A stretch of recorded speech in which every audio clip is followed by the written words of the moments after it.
Hi there, welcome to Appy Chips YouTube channel. I am Ambajan and today we will learn how to install this app on Mac using Homebrew, which is also popularly known as simply Brew. But before we get started, let me answer some frequently asked questions first. To start with, what does a package manager like Homebrew does? Well, a package manager lets you install, uninstall or repair apps on your Mac. A package manager is very similar to App Store on macOS or Microsoft Store on Windows operating systems, except that a package manager uses commands that you type on Mac terminal to install or uninstall different programs. Some of the popular package managers for Mac include Homebrew, Nix, and Macports. And if you are coming from a Linux background, you will feel at home with Homebrew, especially if you have used package managers like apt, pacman, yum, etc. on Linux based operating systems. Next up, is it safe to install the Mac apps via Homebrew? Short answer, yes. In fact, Homebrew is the most popular and thus most widely used package manager on macOS. Moreover, Homebrew is a non-profit member of Software Freedom Conservancy Foundation, also known as SFC Foundation. Many other open source projects like Git, BusyBox, Samba, Wine are all part of this Software Freedom Conservancy organization. Also, you might be surprised to know that Homebrew is the most forked project on GitHub and it has the largest number of contributors on its GitHub repository. Many devs at organizations like Google, Apple, Dropbox, Stripe, etc. use Homebrew to set up different development environments on their MacBooks and iMacs. Next question. Can you use Homebrew to install programs on Apple Silicon or more popularly known as M1 MacBooks? Again, yes. Starting version 3.0 of Brew, Apple Silicon is now supported on Homebrew. In fact, Homebrew also supports programs that are at the moment only supported via Rosetta 2 on Apple Silicon. Now that I have answered your questions on safety and compatibility of Homebrew, let's get to the installation process. Before we can install anything using Brew, we need to install the package manager itself, that is Homebrew, on your Mac. So let's see now how can we install Brew on Mac. Let me open my Mac here. First, you need to press Command and space on your keyboard. This will open Spotlight Search on your Mac. And then you have to type terminal.app. You will see this terminal app. Simply double click on it to open terminal.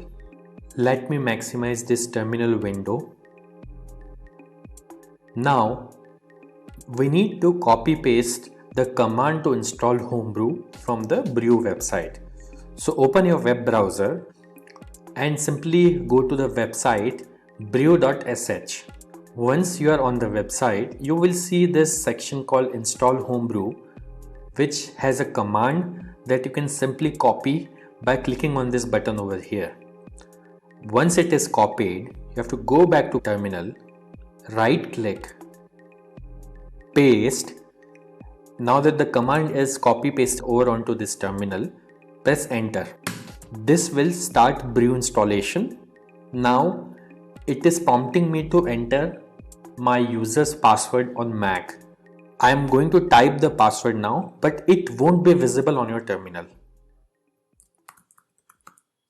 Once you have entered the password, simply press enter, and if the password is correct, the script will continue.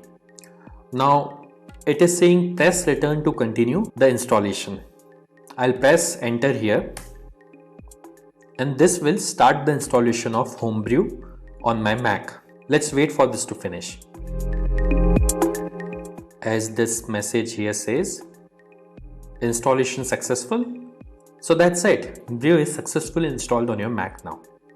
Now before we proceed, I would like to highlight that Brew collects anonymous usage data via Google Analytics. As you can see on this page, if you want to opt out, you can simply run this command brew analytics off and press enter, which simply disables the anonymous usage data collection on your Mac.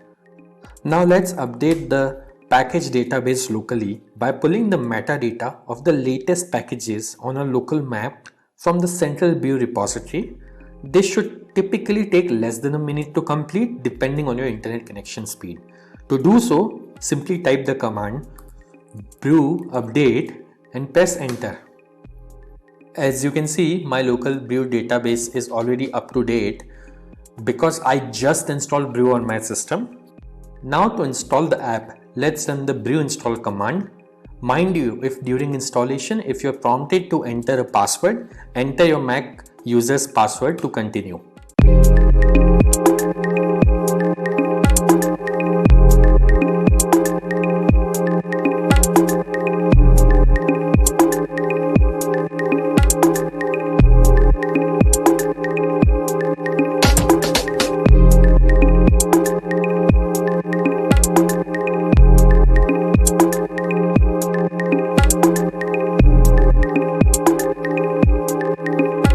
That's it. The installation was successful. If this video was useful, don't forget to hit the like button. And if you faced any problems during the installation in this video, please leave a comment below and somebody from AppyChip team will reply back to you. If in future any app installed using brew stops working, then you can simply reinstall it using the command brew space reinstall space the name of the program. For example, I'll try to reinstall this program called Hello, which is already installed on my system. As you can see, it is downloading the program and it says reinstalling Hello, and now Hello is successfully installed.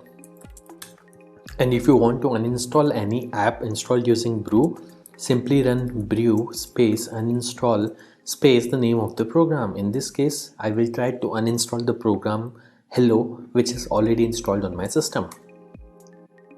As you can see, within a few seconds, it says the program is successfully uninstalled.